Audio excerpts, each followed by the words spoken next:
How can I have a long life? Now, the picture here is meant to be a joke. I would not recommend smoking to have a long life. However, it is proof that every rule has its exceptions.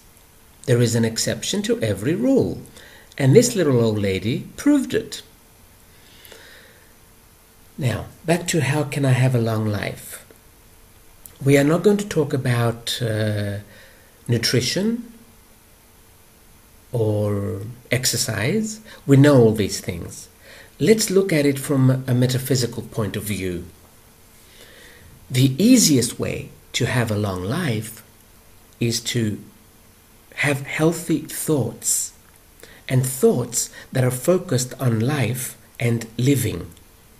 For instance, 90% of our thoughts are focused on getting old, being comfortable when we get old, and dying. So when 90% of our thoughts are focused on this, we program the body to get old and to die. When we are in our 20s and we are told we need to get a job with a future, a job with good health benefits in case we get sick, and a job with a good pension, we believe these stupid people that tell us these things. Usually we call these stupid people mum and dad. We believe these people, and that is when we start programming the body to start aging. And then we stay in a company we don't like anymore. Maybe we liked it in the beginning. But when a certain job or a certain company or a certain career has nothing more to give us, the soul gets bored. So eventually we get bored as well. And we stay there because we think of the pension. This alone makes the body even older, because when we do things we don't like, our cells shrivel up. They become like dried fruit. They're still fruit, but they are dried. And this is difficult to keep the body young. So we do need to focus on those things as well. Nutrition is maybe 50%, but our thoughts are the other 50%. Also, we say silly things like, okay, I'll give you an example. I travel a lot for this job, and sometimes because I don't know how to get there, I get a taxi. And sometimes I'll start talking with the taxi driver. Almost every taxi driver in every city of the world will ask this question: are you married? I say, no. Why not? And then I reply, I prefer the single life. And every single taxi driver will answer with this question: and what? You're going to die alone? Nobody cares if I'm going to live alone. They just don't want me to die alone. I don't know where they picked this logic up from. If I live 100 years, single and free, I don't mind my last 10 minutes of dying. I really don't. So where does this logic come from? Are you going to die alone? Unless two people die in a car accident, everybody dies alone.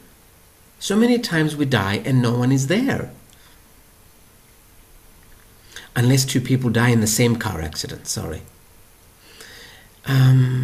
So stop saying phrases like, are you going to die alone?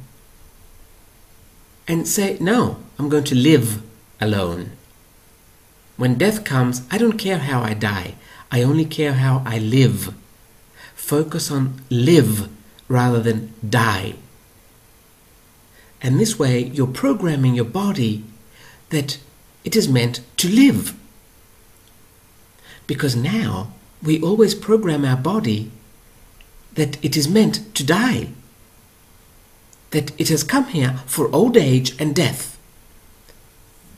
And this is what follows, because this is all we talk about.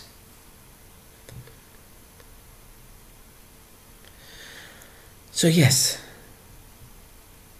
again, apart from the exercise and healthy food, think of life and you will live very long. Also, do what you like. Do the things you like. And all the bad things that have happened to you, don't get stuck there and keep whining about them. That this happened to me and that happened to me. They happen to you to make you wiser. If you get stuck at those bad things, of course you're going to start aging again. You don't see them as experiences. You see them as something bad that happened to you. So again, your cells start to shrivel up. Of course, you see them like this because you think that if you keep telling people something bad happened to you, people will love you. I've told you this before. I've mentioned this before. It's never going to happen. So stop it. Stop whining about the bad things that happen to you and start living. Start talking about life. And then you are guaranteed a long life. Now, there's another thing too. I've noticed most people that complain about their work, complain about their home, meaning their marriage or their family, complain about their parents, complain about the country they're in, complain about politics. Those are the people that do not want to die, that are afraid of death. Why are you afraid of death if you don't like anything in your life? This doesn't make sense either. If there's nothing you like, why do you want to live long? So you can suffer longer? Let go. And go back home. See, try and put some logic in your thought. You complain about everything in your life, but you don't want to die. But you don't like your life. Why would you want to live if you don't like your life? I'm going to leave it at this.